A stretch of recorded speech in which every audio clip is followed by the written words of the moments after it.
Merci, Monsieur le Président de la CVR. Au cours de ce débat, la conférence que vous venez d'effectuer avec différentes parties, quelles sont réellement les conditions du processus de réconciliation au Burundi qui vient de sortir de ces échanges? La conférence débat de ce jour était centrée sur les conditions, comme vous le dites, du processus de réconciliation au Burundi. D'abord, je dois souligner que la commission CVR est heureuse aujourd'hui d'avoir dans la salle une multitude de hautes autorités représentant plusieurs institutions du pays.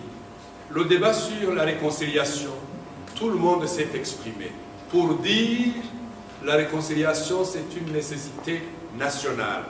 La réconciliation c'est une urgence nationale, mais qui a des conditionnalités, dont la première, c'est la connaissance de la vérité. Quelle est cette vérité partagée que les Burundais doivent tous reconnaître? Deuxième chose importante, c'est que quand il y a des crimes de sang, il y a des auteurs des crimes, mais il y a aussi des victimes. Quelle est la part des auteurs des crimes dans le processus de reconnaissance de ces crimes? Parce que reconnaître le crime vis-à-vis de la victime, c'est une façon de penser la plaie de la famille qui a été endeuillée. Ça, c'est côté auteur des crimes.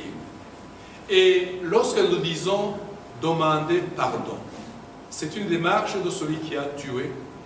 Ça prend beaucoup de temps, c'est même lourd et délicat. Mais demander pardon, il y a un autre accompagnement, accorder le pardon. Qui accorde le pardon? C'est la victime. La victime est blessée, la victime qui a perdu les siens, la victime qui a perdu les biens. Cette victime traîne en poids pendant des années, 30 ans, 40 ans, 50 ans. Demander pardon et surtout accorder le pardon, c'est un peu se libérer de ce poids contraire. Et quand je dis le poids contraire, c'est dans le sens psychologique plein, parce que quand une victime voit le tueur dans le quartier, sur la colline, il revit immédiatement les années de la violence. Mais quand vous voyez l'enfant du tueur, alors que ce n'est pas l'enfant qui a commis le crime, vous êtes connecté immédiatement à la famille du tueur. Donc, cet exercice qui va vers le tueur, qui demande pardon, et qui revient vers la victime, qui accorde le pardon, c'est aussi une nécessité. Mais il faut un enseignement, il faut préparer les gens. Il faut même un accompagnement psychologique de ceux qui ont l'expertise pour accoucher la vérité. Troisièmement, dans ce débat, nous avons eu une réflexion importante relative à la responsabilité de l'État. Les crises du passé, 65, les crises du passé, 69, les crises du passé, 72, 73, pour ne citer que cela, il y a toujours la responsabilité de l'État. L'État, à travers ses militaires, à travers ses magistrats, à travers ses gouverneurs de province, à travers ses administrateurs communaux, bref, à travers les agents de l'État de manière générale.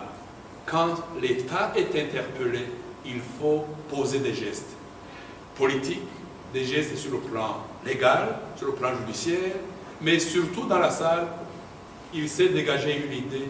L'État doit entamer une réflexion de demande de pardon au nom du passé, même si le gouvernement d'aujourd'hui, ce n'est pas celui-là qui a commis les crimes. Ça se fait ailleurs et ça se fait dans le respect d'un principe de droit administratif qu'on appelle le principe de la continuité de l'État. Le principe de la continuité de l'État. En 2025, le gouvernement d'aujourd'hui peut demander pardon pour les crimes commis en 72, en 65, en 69, parce que le principe de la continuité de l'État joue en permanence. Les autres chefs d'État le feront, nous le ferons aussi un jour au Burundi. Enfin, que dire? Le travail de la CVR est immense, il est complexe, il est délicat. Il s'étale sur plusieurs années, 1885 à 2008. Et entre les deux années repères, il y a plusieurs crimes qui ont été commis. Alors, dans la salle, il y a des personnes qui voudraient que la CVR aille vite. Mais aller vite, ça signifie quoi? Quand vous avez encore devant vous 1988, 1991, 1993 et la guerre civile, aller vite, ça signifie quoi? Quand vous devez décortiquer cette vérité cachée pendant 30 ans, 20 ans, 40 ans, quand vous ne lancez pas de bonnes enquêtes, quand vous ne lancez pas de bonnes auditions, il faut donner la parole à la population. Et c'est de cette population des victimes, mais aussi des personnes de ressources, que jaillit la vérité dont les Burundais ont soif. Donc nous avons terminé en lançant un message aux représentants des institutions en leur disant oui, la CVR doit aller vite, mais aider la CVR à aller vite, c'est lui doter de moyens humains, de moyens matériels et de moyens financiers. Parce que la méthodologie d'enquête aujourd'hui, la CVR peut dire quelle est la maîtrise. Comprendre 65, comprendre 69, comprendre 72, c'est le meilleur exercice pour lancer les enquêtes de Nega et Marangara.